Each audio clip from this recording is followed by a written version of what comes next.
গত 17/5 থেকে বিদ্যালয়ে কেন্দ্রীয় বাহিনী আছে, আজ পর্যন্ত এখনও আছে। আমরা লাস্ট শুনলাম 26 তারিখে 26/6 স্কুলটা খোলা হবে।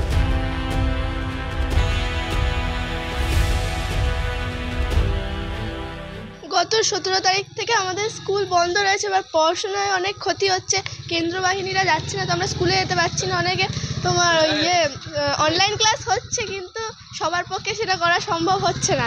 এবার বাড়ি বসে বোরও হচ্ছি আমরা, তার জন্য আমরা চাই স্কুলটা তাড়াতাড়ি খোলা হোক, আর যাতে কেন্দ্র বাহিনীরা তাড়াতাড়ি চলে যায় সেটাই চাই। আর পরীক্ষাও এসে গেছে, পড়াশোনায় প্রচুর ক্ষতি হচ্ছে। তোমরা আর কি সমস্যা দেখো? আর বলতে পারেন পড়াশোনা একটু বুঝতে অসুবিধা হচ্ছে। স্কুল না খুললে তো সব পরীক্ষায় কী হবে না হবে তা সব জানা সম্ভব না। তাই স্কুলটা চাই তাড়াতাড়ি খুলুক।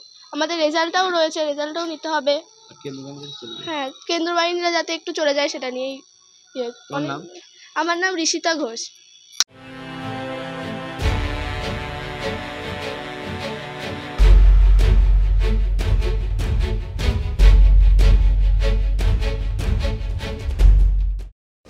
আমরা এসেছি বসিরহাট পূর্ণচন্দ্র বালিকা বিদ্যালয়ের অভিভাবকবৃন্দ। আমাদের স্কুল গত 17/5 থেকে বিদ্যালয়ে কেন্দ্রীয় বাহিনী আছে, এবং আমরা জানি ভোটের পরে সেটাও ঠিক হয়ে যাবে, কিন্তু তারপরেও আমাদের স্কুলটা খুলছে না। কেন্দ্রীয় বাহিনী আজ পর্যন্ত এখনও আছে। আমরা লাস্ট শুনলাম 26 তারিখে 26/6 স্কুলটা খোলা হবে, কিন্তু এখনও খোলা হচ্ছে না। আগস্টে 1 তারিখ থেকে পরীক্ষা, ছেলেমেয়েদের পড়াশুনো ভীষণভাবে হ্যাম্পার হচ্ছে।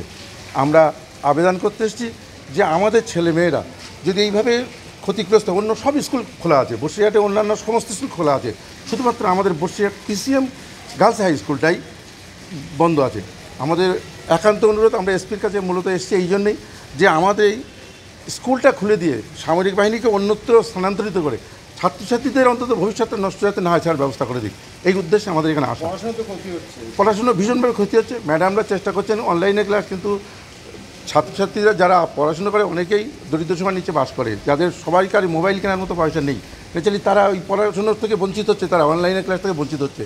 তো আমরা সেই জন্য এসেছি যে সরাসরি ক্লাস হোক, কেন্দ্রীয় বাহিনীকে সরিয়ে দেওয়া হোক, আমাদের ছাত্রছাত্রীরা যাতে ভালোভাবে পড়াশুনো করতে পারে তার উদ্দেশ্যে এই এসেছি, এবং আমরা এসপি সাহেবের সঙ্গে সেই আবেদন করার জন্যই আমরা এসেছি। এই শুধু অভিভাবকবৃন্দ আমরা এসেছি। আমার নাম শ্রী জগবন্ধু ব্যানার্জি।